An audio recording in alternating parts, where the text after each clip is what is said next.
नमस्कार, आप देख रहे हैं टीवी 15। मैं हूं दिनेश कुमार। राष्ट्रीय स्वयंसेवक संघ, जिसे हम सब आरएसएस के नाम से जानते हैं, बहुत जल्द अपने 100 साल पूरे करने वाला है। अब इतने बड़े मौके पर जाहिर है संगठन ने भविष्य के लिए अपना एक विजन भी पेश किया है। इसे नाम दिया गया है पंच परिवर्तन।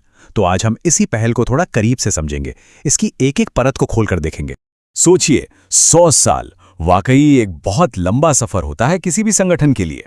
तो सवाल ये उठता है कि भारत के भविष्य को लेकर आरएसएस का ये जो घोषित दृष्टिकोण है, ये आखिर है क्या? चलिए इस सवाल का जवाब ढूंढने की कोशिश करते हैं। चलिए तो सीधे मुद्दे पर आते हैं और सबसे पहले ये समझते हैं कि ये पंच परिवर्तन आखिर है क्या चीज। पंच परिवर्तन का मतलब, जैसा कि नाम से ही जाहिर है, 5 बड़े बदलाव। ये असल में राष्ट्रीय पुनर्निर्माण के लिए एक पहल है और इसका जो घोषित उद्देश्य है वो है पारंपरिक मूल्यों को सहेज कर रखते हुए आज की जो सामाजिक चुनौतियां हैं उनका सामना करना।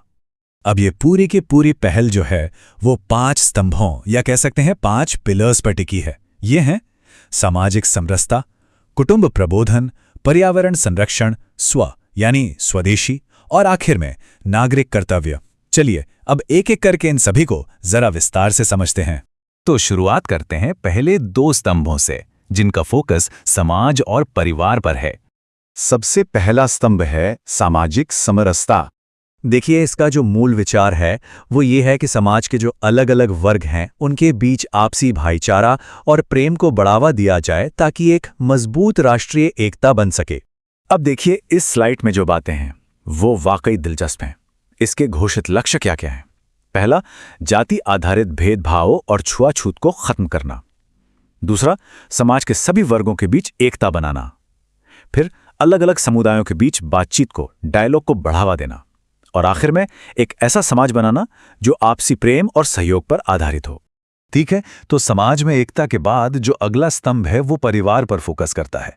इसे नाम दिया गया है कुटुंब प्रबोधन, जिसका मोटा मोटा मतलब हुआ पारिवारिक जागरण।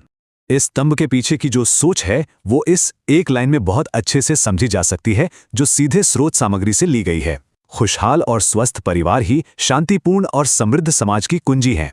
तो इसके मुख्य उद्देश्य क्या है? पहला तो ये कि पारिवारिक रिश्तों को मजबूत किया जाए, बच्चों में संस्कार, जिम्मेदारी और अनुशासन डाला जाए, और जो हमारी सांस्कृतिक परंपराएं हैं उन्हें अगली पीढ़ी तक पहुंचाया जाए। हाँ, एक और घोषित लक्ष्य इसका यह भी है कि भारत की जो प्राचीन परिवार परंपरा है उसे बनाए रखने के लिए जो न्यूक्लियर फैमिलीज का चलन बढ़ रहा है उसका मुकाबला किया जाए।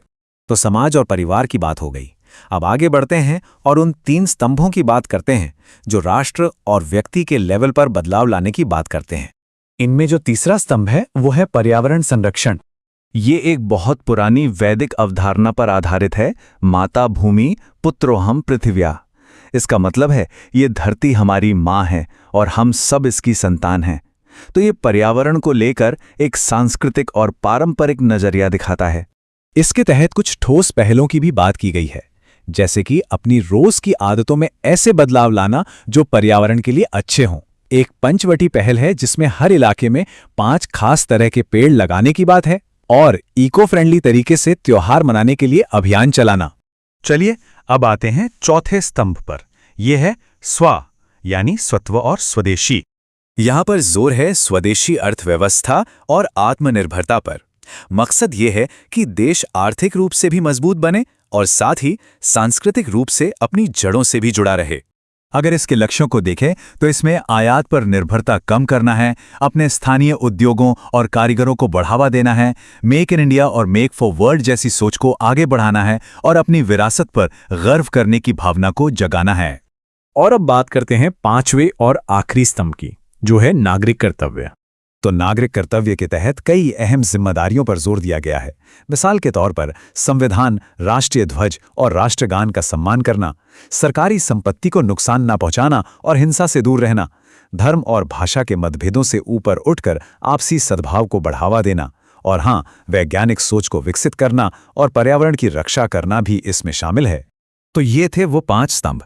अब सवाल ये उठता है कि इन सब का घोषित लक्ष्य क्या है और इसे जमीन पर कैसे उतारा जाता है। देखिए, स्रोतों के मुताबिक इस पूरे विजन को जमीन पर उतारने के लिए इससे जुड़े जो संगठन हैं उनका एक बहुत बड़ा नेटवर्क, एक इकोसिस्टम काम करता है। इनमें कुछ प्रमुख नाम हैं। शिक्षा के क्षेत्र में, जैसा कि आप देख सकते हैं, विद्या भारती, सामुदायिक सेवा के लिए सेवा भारती, आर्थिक पक्ष के लिए स्वदेशी जागरण मंच और आदिवासी कल्याण के लिए वनवासी कल्याण आश्रम। तो इन सभी कोशिशों का जो अंतिम घोषित लक्ष्य है वो एक ऐसे राष्ट्र का निर्माण करना है जो एकजुट हो, आत्मनिर्भर हो और नैतिक रूप से मजबूत हो।